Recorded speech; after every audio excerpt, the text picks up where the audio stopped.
नमस्कार दोस्तों, मैं हूं अविनाश पटेल और मेरी इस यूट्यूब चैनल पे आप सभी का तहे दिल से स्वागत करता हूं। और आज हम लोग देखने वाले हैं कि इंडियन कॉन्स्टिट्यूशन के जो फंडामेंटल राइट्स है उसके जो मोस्ट इम्पोर्टेंट आर्टिकल्स है उसको हम लोग कैसे याद रख सकते हैं, वो आज हम लोग देखेंगे। तो ज़्यादा देरी नहीं करते हुए हम लोग वीडियो को स्टार्ट करेंगे। अगर आप लोग इस चैनल पे नए हो तो चैनल को सब्सक्राइब कर देना ताकि अगली बार भी ऐसी ट्रिकी वीडियो मिलती रहे। तो चलिए दोस्तों, स्टार्ट करते हैं।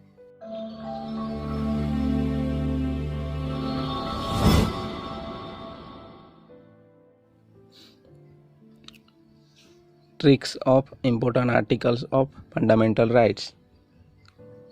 इंडियन कॉन्स्टिट्यूशन के जो फंडामेंटल राइट्स हैं उसके कौन से आर्टिकल में क्या दिया है और उसको हम लोग कैसे याद रख सकते हैं वो देखते हैं।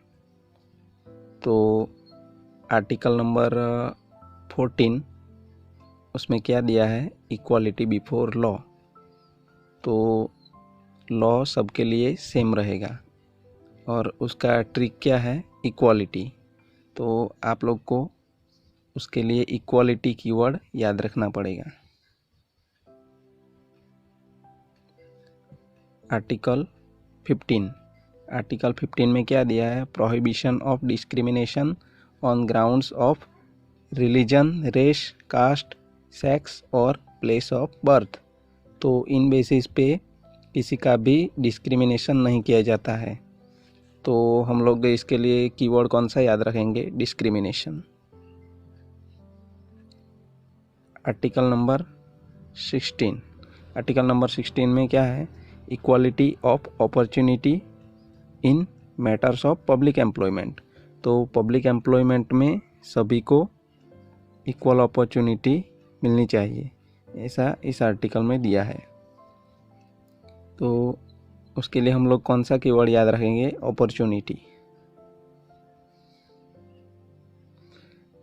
आर्टिकल नंबर 17 में क्या दिया है, abolition of untouchability.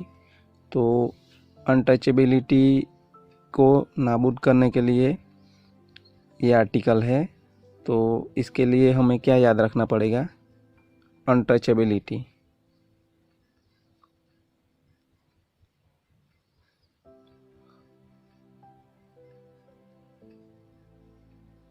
Article number 18 में क्या दिया है, एबोलिशन ऑफ टाइटल्स। तो पहले के ज़माने में जो राजा को जो टाइटल्स दिए जाते थे वैसे अभी टाइटल्स नहीं दिए जाते हैं, उसको नाबूद करने के लिए यह आर्टिकल बनाया गया है।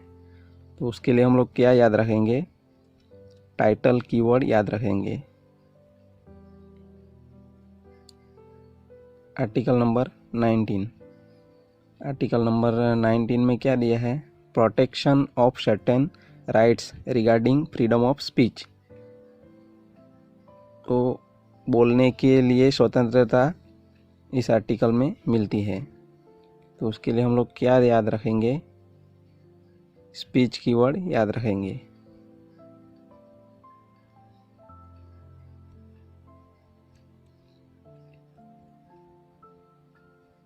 आर्टिकल नंबर 20 नंबर के आर्टिकल में क्या दिया है, protection in respect of conviction for offences.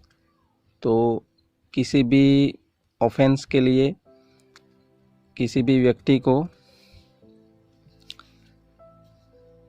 Convict नहीं कर सकते हैं। तो उसके लिए हमें कौन सा कीवर्ड याद रखना पड़ेगा, कन्विक्शन।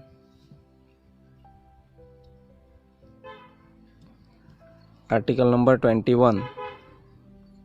21 नंबर के आर्टिकल में क्या दिया है, protection of life and personal liberty. तो इस आर्टिकल से हमें स्वतंत्रता से जीने का अधिकार मिलता है। तो उसके लिए हम क्या याद रखेंगे, लाइफ। उसके बाद आर्टिकल 21A में क्या है, राइट टू एलिमेंटरी एजुकेशन। उसके लिए हम लोग क्या याद रखेंगे, एजुकेशन कीवर्ड को याद रखना पड़ेगा। आर्टिकल नंबर 22 में क्या दिया है, protection against arrest and detention in certain cases. तो किसी भी व्यक्ति पे अगर केस हुआ होगा तो उसको अरेस्ट करने से पहले उसको पूछने का अधिकार रहता है। तो ये इस आर्टिकल के तहत राइट दिया गया है। तो उसके लिए हम लोग क्या याद रखेंगे? अरेस्ट कीवर्ड को याद रखना पड़ेगा।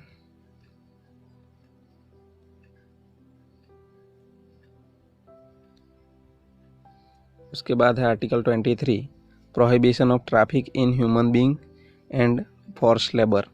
तो इसमें क्या है कि जो ज़बरदस्ती किसी को काम करवाया जाता है, उसके लिए इस आर्टिकल में हमें राइट दिया गया है कि हम लोग उसको प्रोहिबिट कर सकते हैं। तो उसका हमें ट्रैफिक कीवर्ड याद रखना पड़ेगा।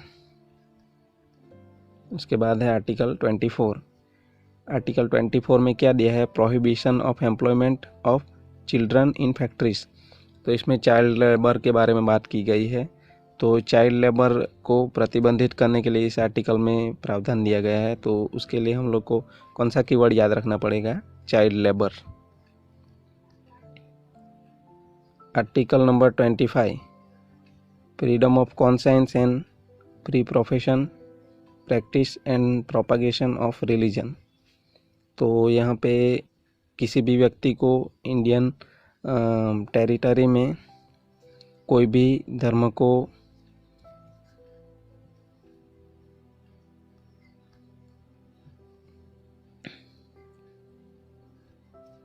अपनाने का स्वतंत्रता इसमें मिलती है। तो उसके लिए हम लोग कौन सा कीवर्ड याद रखेंगे? रिलीजन। उसके बाद है आर्टिकल नंबर 26। आर्टिकल नंबर 26 में क्या दिया है? Freedom to manage religious affairs. तो किसी भी धर्म के लिए कोई भी फंक्शन करने का इसमें राइट दिया गया है। तो उसके लिए हम लोग क्या याद रखेंगे? अफेयर्स। उसके बाद है आर्टिकल 27। आर्टिकल 27 में क्या दिया है? Freedom as to payment of taxes for promotion of any particular religion. तो किसी भी धर्म को प्रमोट करने के लिए उसके लिए जो टैक्स देना पड़ता है, तो वो देने के लिए कोई भी बाधित नहीं है, अपनी मर्जी से दे सकता है। तो उसके लिए हम लोग क्या याद रखेंगे? टैक्सेस। उसके बाद है article number 28, freedom as to attendance at religious instruction और religious worship in certain educational institutions. तो यहाँ पे भी यह है कि किसी भी एजुकेशनल इंस्टीट्यूशन में धर्म के लिए कुछ भी प्रोग्राम करना कंपलसरी नहीं है। तो उसके लिए हम लोग क्या याद रखेंगे? वर्शिप कीवर्ड याद रखना है। उसके बाद है आर्टिकल नंबर 29। आर्टिकल नंबर 29 में क्या दिया है? Protection of interest of minorities. तो हमारे देश में जो भी माइनॉरिटी कम्युनिटी है, उसके इंटरेस्ट के प्रोटेक्शन के लिए इस आर्टिकल में प्रावधान दिया गया है। तो उसके लिए हम लोग क्या याद रखेंगे? इंटरेस्ट। उसके बाद है आर्टिकल नंबर 30। आर्टिकल नंबर 30 में क्या आता है? Right of minorities to establish and administer educational institution. जो हमारे देश में माइनॉरिटीज़ है, उसको एजुकेशनल इंस्टीट्यूशन एस्टैब्लिश करने के लिए, उसको रन करने के लिए जो प्रावधान दिया गया है, वो इस आर्टिकल के अंतर्गत दिया गया है। तो उसके लिए हम लोग क्या याद रखेंगे? एस्टैब्लिश। तो दोस्तों, ये थी आज की इन्फॉर्मेटिव वीडियो। तो आपको ये वीडियो कैसी लगी उसके बारे में कमेंट में ज़रूर लिखना। और अगर आपको कोई भी ऐसी ट्रिक वाली इन्फॉर्मेशन चाहिए तो उसके बारे में कमेंट में लिखो, ताकि मैं अगली बार ऐसी वीडियो बना सकूं। और अगर आपको वीडियो पसंद आया हो तो वीडियो को लाइक करना, ताकि मुझे मोटिवेशन मिलता रहे। तो दोस्तों, धन्यवाद। मिलते हैं नेक्स्ट वीडियो में।